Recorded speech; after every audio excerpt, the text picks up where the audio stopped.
Welcome to Libyth. I'm glad you're here.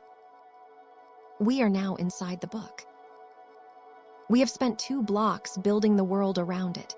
The political structure, the clan rivalries, the rank system, the economic base, the marriage arrangements, the collapsed formalism of the Ritzerio state. Now we are going to look at the object itself. And the first thing to say about the pillow book as an object is that it refuses to behave like one. It will not stay in the category you put it in. Every time you think you have its measure, it opens into something else. Let us start with the form, because the form is the argument. The Japanese term for what the pillow book is zuihitsu, following the brush. This is not a term that describes a content or a topic. It describes a method. The zuihitsu writer writes where the thought goes. She does not begin with an outline, does not commit to a destination, does not impose a predetermined shape on the material. She follows. The discipline is in the quality of the following, in the precision with which the writing tracks the movement of attention, in the honesty with which it renders the exact texture of a particular experience or preference or judgment. The freedom of the form is not the freedom from rigor. It is the freedom from artificial coherence, from the obligation to make everything fit together into a shape that experience itself does not have. Shonagon either invented zuihitsu, or she invented it so thoroughly that every subsequent zuihitsu writer was working in her shadow. The 14th century Essays in Idleness by Yoshida Kenko, the other great work in the form, equally beloved in Japan, is explicitly in dialogue with her precedent, inherits her structural openness and her investment in the concrete observation over the abstract argument, and deepens the form's characteristic melancholy in ways that she had only gestured toward.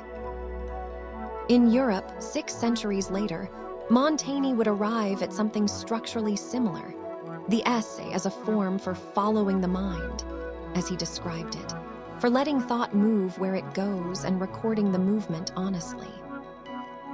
There is no evidence Montaigne knew Shōnagon's work. The parallel is not about influence. It is about the same discovery made independently in 2 different centuries.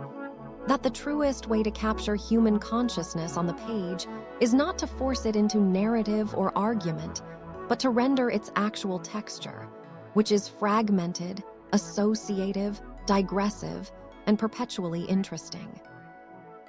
The pillow book operates in 3 distinct modes, which weave through the text without announcement and without hierarchy.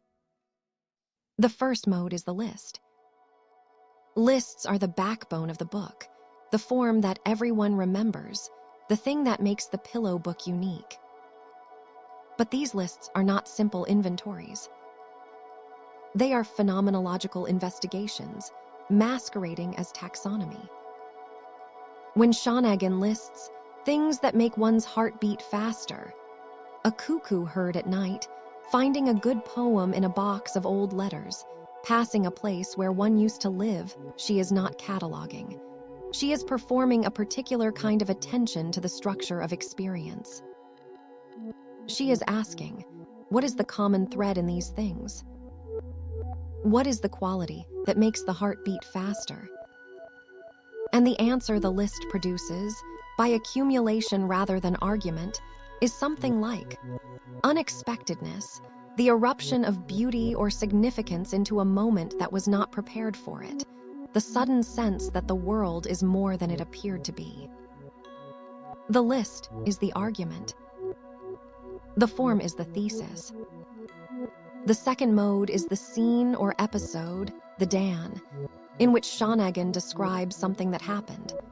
A particular evening in Teishi's chambers, a particular exchange with the emperor, a particular moment of embarrassment or triumph or unexpected beauty.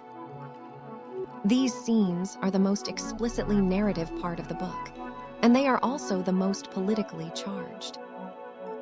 Because the scenes name people, name places, name dates, approximately, and record conversations that had real stakes in real political contexts. The scene in which Shōnagon provides the correct classical Chinese allusion when no one else at the imperial poetry session can. This is not just a record of a witty moment. It is a political document. It is evidence.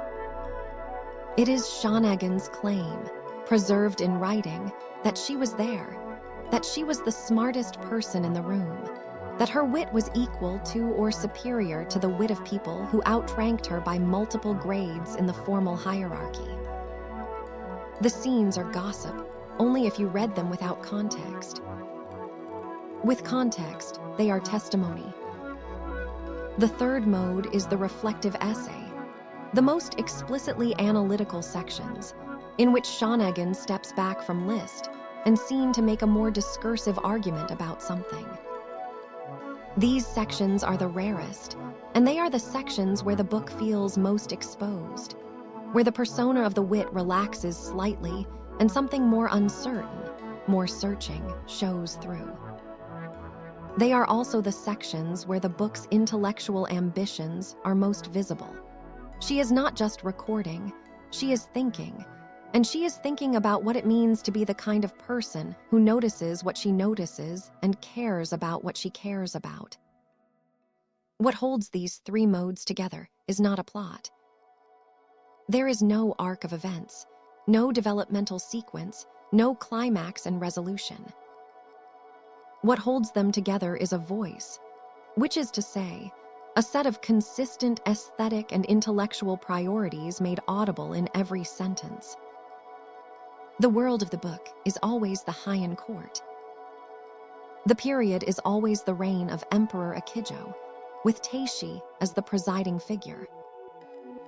But within that period, the text moves freely, forward, backward, associatively, thematically, obeying a logic of relevance rather than chronology.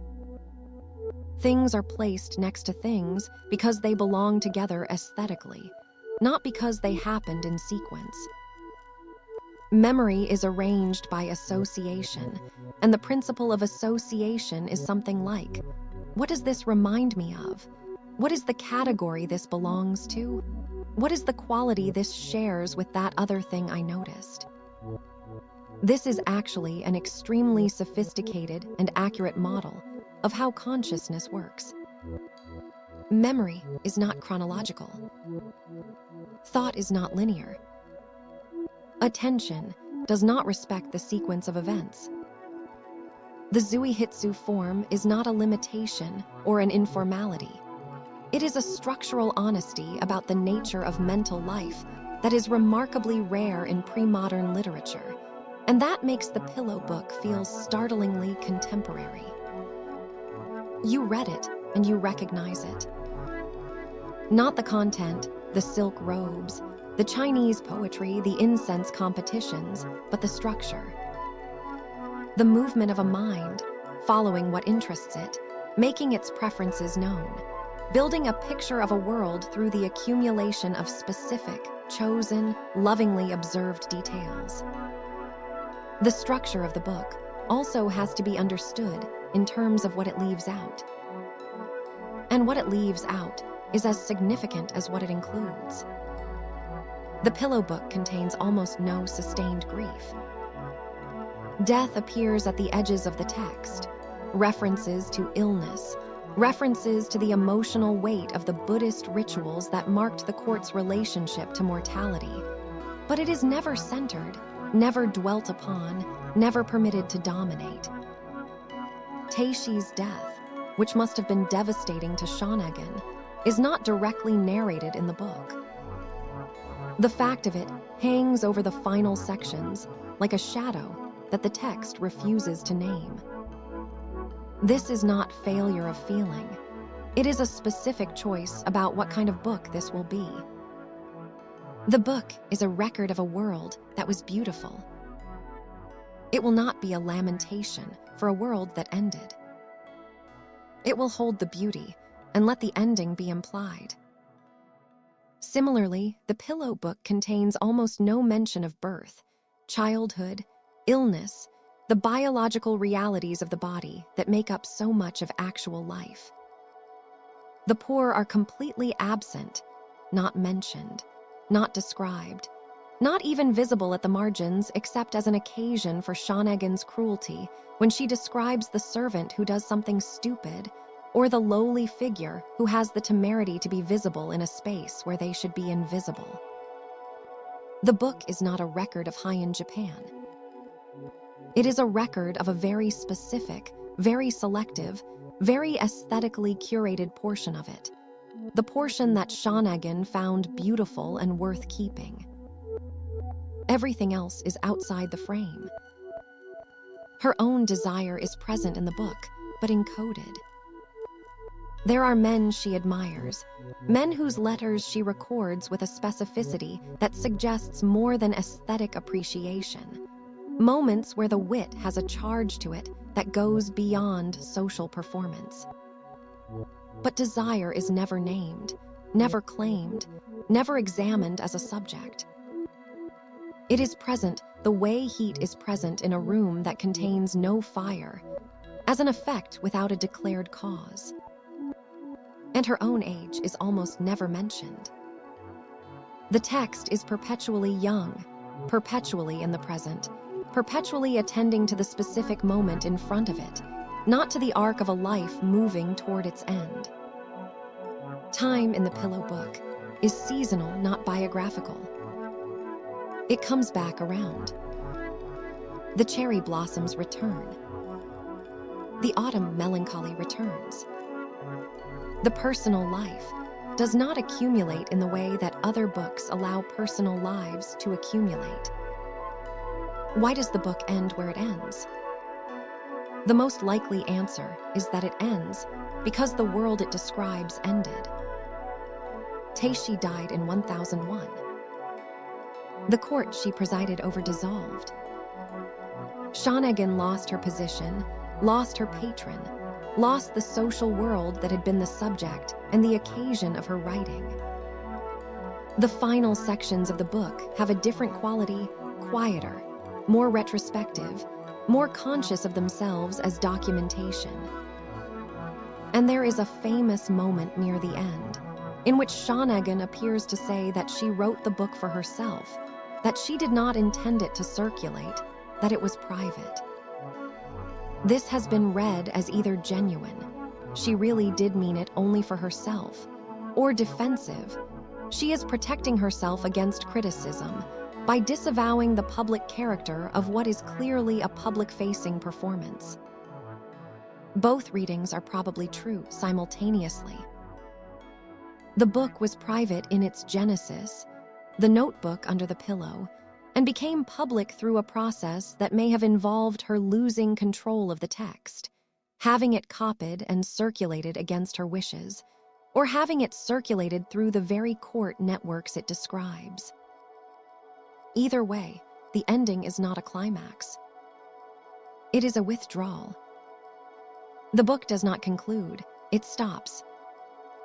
And the stopping feels, when you read it, like the right ending, not a resolution, but a cessation, as if the voice simply went quiet when the world it was talking about went quiet. There is one more structural feature of the book that deserves attention, and that is the role of the seasons. The Heian court was organized around the ceremonial calendar, and the seasons were not just meteorological events, they were aesthetic and moral categories. Spring was the season of beginnings, and beauty, and the aching awareness that beauty passes.